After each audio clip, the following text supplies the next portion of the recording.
नमस्कार, आप देख रहे हैं एनएमएफ न्यूज। मैं आपके साथ शबनम और मेरे साथ है मेरी सहयोगी नम्रता चौधरी। राजा रघुवंशी हत्याकांड मामले में लगातार चौंकाने वाले खुलासे हो रहे हैं। एक तरफ राजा का परिवार इंसाफ की गुहार लगा रहा है, तो दूसरी तरफ पुलिस के हाथ कुछ सीसीटीवी फुटेज लगे हैं, तो दूसरी तरफ सोनम और जो बाकी आरोपी हैं उनसे पूछताछ में कई चौंकाने वाले खुलासे हो गए हैं। अब ऐसे में मेघालय पुलिस चारों आरोपियों को लेकर मेघालय पहुंची है, कोर्ट में पेशी हुई है और कहा जा रहा है कि अब चारों को आमने सामने बैठाया जाएगा। सीन रिक्रिएट करने का प्लान भी पुलिस कर रही है और इसी के साथ चारों से पूछताछ की जाएगी कि कैसे इस हत्या को अंजाम दिया, कैसे प्लानिंग रची गई, सोनम ने कैसे इन आरोपियों को वहां तक बुलाया। तो नम्रता, जिस तरीके से अब मेघालय पुलिस लेकर पहुंची है, अगर इन्हें आमने सामने बैठाया जा सकता है तो क्या उम्मीद है कि क्या पूरी कड़ी खुल पाएगी कि कैसे सोनम ने साजिश रची? क्योंकि अभी हम डिस्कस कर रहे थे, कुछ खबरों में यह भी कहा जा रहा था कि सोनम तो राज को भाई मानती थी, वो उसका प्रेमी नहीं हो सकता। वहीं राज की जो मां है वो लगातार रो रही है, बिलख रही है, उनका कहना है कि राज ऐसा कर ही नहीं सकता। क्या तीसरी कोई कड़ी भी इस मामले से जुड़ सकती है? शबनम, सबसे बड़ी बात, मेघालय पुलिस ने जिस तरीके से इस पूरे मामले को सुलझाया है, मैं तो कहूंगी कड़ियों से कड़ियों को जोड़कर अगर यहां तक भी हम नतीजे पर पहुंच गए हैं कि सोनम अब हमें हत्यारोपी नजर आ रही है या फिर हत्या करवाने वाली मेन कल्प्रिट नजर आ रही है, तो ये बहुत बड़ी बात है मेघालय पुलिस के लिए। दूसरी चीज, मेघालय की भी देखिए एक तरीके से बदनामी करने की कोशिश तो की ही गई थी ना, वहां के टूरिज्म को तो इफेक्ट किया ही गया था, तो उनके लिए साख का भी सवाल था कि हम इसे सॉल्व करें। अब जहां तक बात है इस पूरे मामले में अपडेट की कि सीन को रिक्रिएट किया जाएगा या आमने सामने बैठाया जाएगा, इतना तो मानकर चलिए कि अगर अमिताभ यश, जो कि यूपी के एडीजी लॉ एंड ऑर्डर हैं, अगर वो इस बात को कह रहे हैं, वो आदमी जो 150 से ज्यादा एनकाउंटर कर चुका है, अगर वो आदमी ये बात कह रहा है कि सोनम क्रूर है, शातिर है, उसकी शक्ल से बहुत सारी चीजें समझ में आ रही हैं कि उसने प्लानिंग की थी पर वो प्लानिंग सक्सेसफुल नहीं हो पाई, तो आप ये बात मानकर चलिए कि सोनम क्रूर और शातिर तो थी। अब अपने आप को बचाने के लिए अगर वो अपने पूर्व प्रेमी को, बल्कि मुझे तो लगता है पूर्व प्रेमी कहना सही नहीं होगा, प्रेमी तो उसका अभी भी था ये राज कुशवाहा, बिल्कुल, इसको फंसा सकती है अपने आप को बचाने के लिए, तो ये किसकी सगी है आप अंदाजा लगा सकती हैं। इसके चक्कर में, ये सिर्फ 5 महीने पुराना बॉयफ्रेंड था, इसके चक्कर में अपने पति को मरवा सकती है, तो वो कैसी लड़की थी आप समझ सकती हैं। अब जब इनको आमने सामने बैठाया जाएगा, देखिए सोनम पहले से 2-3 थ्योरीज पे काम कर चुकी है। वो ये कह चुकी है कि मेरे पति मुझे बचाने के लिए आए क्योंकि हमसे हमारे गहने लूटने के लिए कुछ गुंडे आ गए थे। इसने गाजीपुर के जिस ढाबे से ये बरामद की गई थी ना, इसने उस ढाबा मालिक साहिल को भी यही कहानी सुनाई है कि मुझे और मेरे पति को लूटने के लिए, हमारे गहने लूटने के लिए कुछ लोग आ गए थे और मेरे पति मुझे बचाते बचाते मर गए। तो यानी कि ये अपने आप को बचाने के लिए पहले अपने पति को लेकर झूठी कहानी बना दी। अब हो सकता है ये राज कुशवाहा को फंसाने के लिए भी झूठ बोल जाए पुलिस के सामने। बहुत देखना दिलचस्प रहेगा शबनम कि जब ये 2 कल्प्रिट सामने सामने बैठेंगे, जिनको जो फर्स्ट अटेम्प्ट है, जो पहली थ्योरी आई है कि दोनों अफेयर में थे और कहीं ना कहीं राज कुशवाहा ये चाह रहा था, देखिए दोनों रघुवंशी समाज से थे, राजा रघुवंशी जो मरा है लड़का, और ये सोनम भी। सोनम के पिता कभी नहीं मानते गैर बिरादरी में शादी करने के लिए, इसलिए ये कहानी रची गई कि तुम अपने पति को मारना। और देखिए प्लान भी किस तरीके से किया गया था, खाई में जाके धक्का दे देंगे, पूरा शत विशत कर देंगे पूरे बॉडी को, कोई नहीं पहचान पाएगा, नेचुरल डेथ लगेगी, कुछ दिन विधवा बनकर रहेगी, फिर राज कुशवाहा हाथ बढ़ाएगा, हीरो बन जाएगा दोनों परिवारों के लिए कि देखो मैंने इसका हाथ थाम लिया।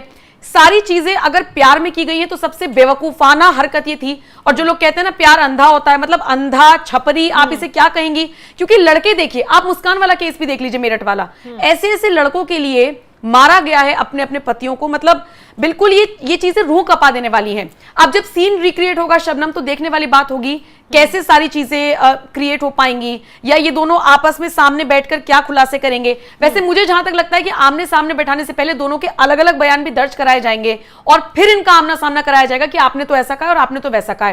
दूसरी चीज, मैं राजा रघुवंशी के भाई को सुन रही थी, विपिन, उनका कहना है कि पूरे परिवार को राज कुशवाहा और सोनम के अफेयर के बारे में जानकारी थी। और अमूमन ऐसा होता भी है कि लड़की अगर किसी कांड में पकड़ी जा रही है तो जल्दी जल्दी घर वाले सोचते निपटाओ इसे, शादी करो। हो सकता है ये केस भी रहा हो, क्योंकि सोनम केस में भी कुछ ऐसा ही था, मुस्कान के केस में भी यही था। अच्छा, उम्र आप देखिए सिर्फ 25 साल उसकी उम्र है, और अमूमन हम मानते हैं 24-25 साल में लड़कियां मैच्योरिटी की तरफ बढ़ रही होती हैं। दूसरी चीज, राज का परिवार, राज की बहन हो, राज की मां हो, राज के दोस्त हो, यहां तक कि सोनम की दोस्त शिवानी भी कह रही है कि दोनों एक दूसरे को भाई बहन मानते थे।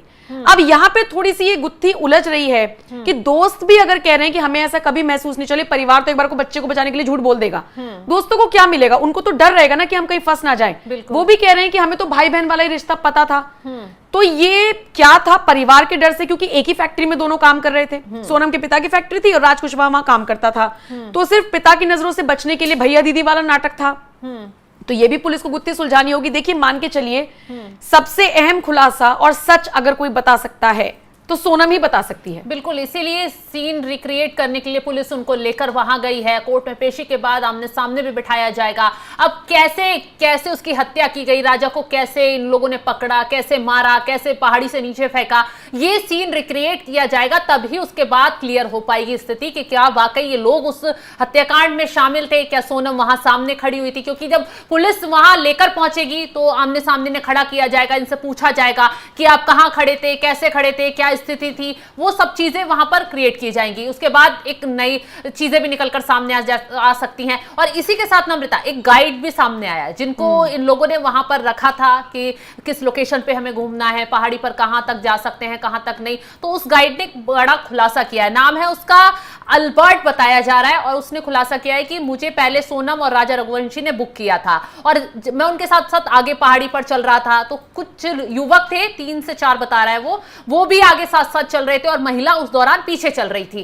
तब आपस में ये लोग हिंदी में बात कर रहे थे और वो इतनी हिंदी नहीं समझता था। उसने ये खुद खुलासा किया है कि आपस में हिंदी में कुछ कुछ बात कर रहे थे और वो युवक भी आगे चल रहा था और पीछे पीछे ये लोग चल रहे थे। उसी दौरान ये आगे पहुंचते हैं, कुछ कहासुनी इस गाइड से हो जाती है और इसको चेंज कर दिया जाता है। उसके बाद क्या वारदात होती है, क्या घटना होती है, हालांकि इसने ये नहीं बताया। इसने जरूर ये कहा है कि उसने इस मामले को लेकर पुलिस को अलर्ट कर दिया था। यानी कि गुत्थी और सुलझ तो गई है लेकिन उलझ भी रही है। कई और किरदार इस मामले में सामने आ सकते हैं। उस टैक्सी चालक की भी छानबीन शुरू हो सकती है जो इसे गाजीपुर लेकर पहुंचा था, बनारस लेकर पहुंचा था। क्या उसका रोल भी है? बताया जा रहा है कि वो राज का दोस्त है, राज ने उससे बातचीत की थी क्योंकि राज जब हत्याकांड पूरे उसको अंजाम दिया गया वो इंदौर में ही बैठा हुआ था। वो इसलिए वहां नहीं पहुंचा कि अगर वो वहां से गायब हो जाता तो उस पर शक गहरा जाता कि हाँ, हत्या में राज शामिल था और ये सारा मामला हुआ तो राज कहां लापता हो गया, क्योंकि वो उसके पिता की फैक्ट्री में काम करता था। तो ऐसे में उस टैक्सी चालक को भी शायद पुलिस तलाश रही है और हो सकता है वो कुछ राज उगल दे। क्योंकि अब वहां से मेघालय से बैठकर टैक्सी में बनारस आना, कहां उतरना, किससे मिलना, क्या, तो ये तो सारी चीजें सामने निकल कर आएंगी। तो अभी इस मामले में ये कह देना कि गुत्थी उलझ गई है, कितने किरदार, सिर्फ 4 ही लोग शामिल थे, ये कहना जल्दबाजी होगा। हो सकता है इस मामले में कई और लोग शामिल हों और खुलकर आगे चीजें सामने आए। ये अब जल्द तस्वीर साफ हो जाएगी क्योंकि पुलिस जो है बहुत सख्ती से, बहुत तेजी से अपनी जांच पड़ताल आगे बढ़ा रही है। फिलहाल आगे की जानकारी हम आपको देते रहेंगे, आप बने रहें हमारे साथ। नमस्कार। क्या हुआ ये नम्रता का कैमरा?